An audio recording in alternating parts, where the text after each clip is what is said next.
పాతకాలం పద్ధతిలో నాటుకోడి కూర చాలా అంటే చాలా ఈజీ అండ్ టేస్టీగా చూపించబోతున్నాను ఈ వీడియోలో. వీడియో ఎక్కడ స్కిప్ చేయకుండా చూడండి, మీకే అర్థమవుతుంది. స్టవ్ ఆన్ చేసుకుని ప్యాన్ పెట్టుకుని ప్యాన్ హీట్ అయిన తర్వాత ఒక 3 టేబుల్ స్పూన్లు ఆయిల్ అయితే పోసుకోవాలి.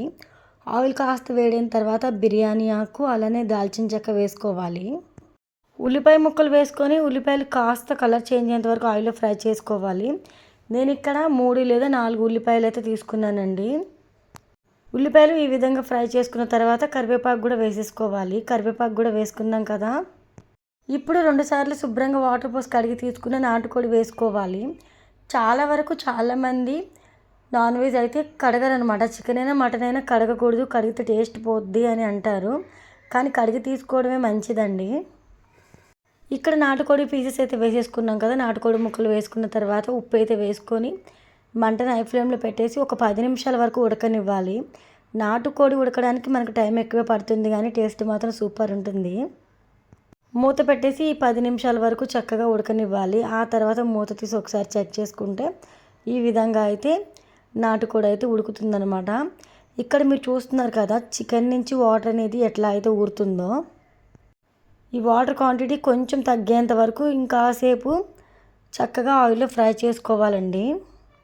1/2 టేబుల్ స్పూన్ వరకు పసుపు, 3 టేబుల్ స్పూన్ల వరకు కారం తీసుకోవాలి.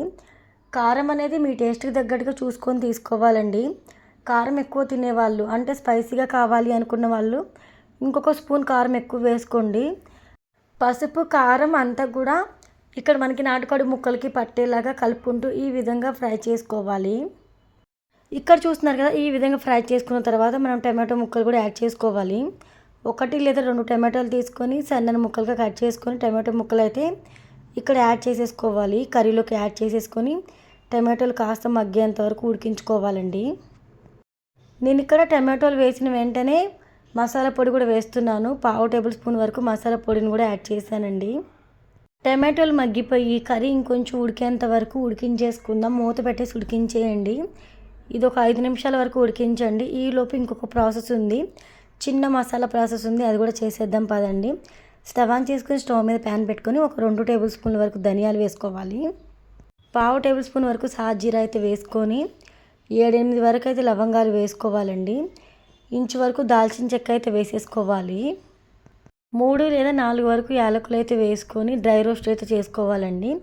మంటను మీడియం ఫ్లేమ్లోనే ఉంచి డ్రై రోస్ట్ అయితే చేసుకోవాలి. ఇక్కడ మనకి మసాలా దినుసులు కాస్త ఫ్రై అయిన తర్వాత ఎండు కొబ్బరి ముక్కలు అయితే వేసుకోవాలండి.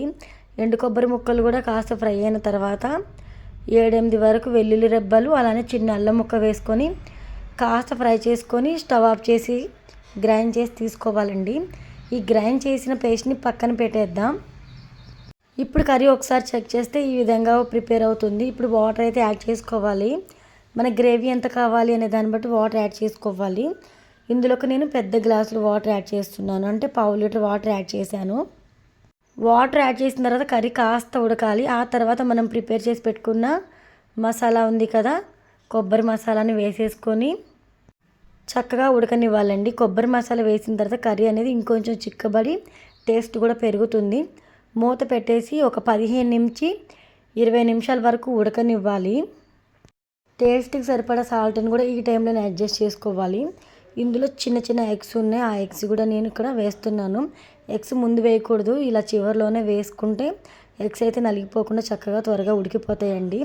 ఎగ్స్ ఉడకడానికి ఎక్కువ టైం పట్టదు కాబట్టి చివరిలో యాడ్ చేసుకొని కొత్తిమీర వేసుకొని చిన్న మంట మీద ఒక 10 నిమిషాల వరకు అయితే ఉడికించుకోవాలండి.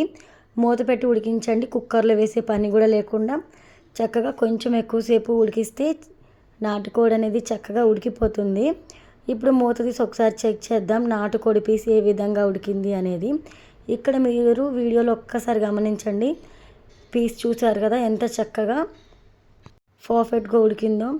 ఇంతేనండి, చాలా సింపుల్ అండ్ టేస్టీగా నాటుకోడి కూర పాతకాలం పద్ధతిలో ప్రిపేర్ చేసేసాం. మరి ఈ రెసిపీ మీకు నచ్చితే వీడియోకి లైక్ ఇచ్చి ఇలాంటి రెసిపీస్ కోసం ఛానల్ని సబ్స్క్రైబ్ చేసుకోండి.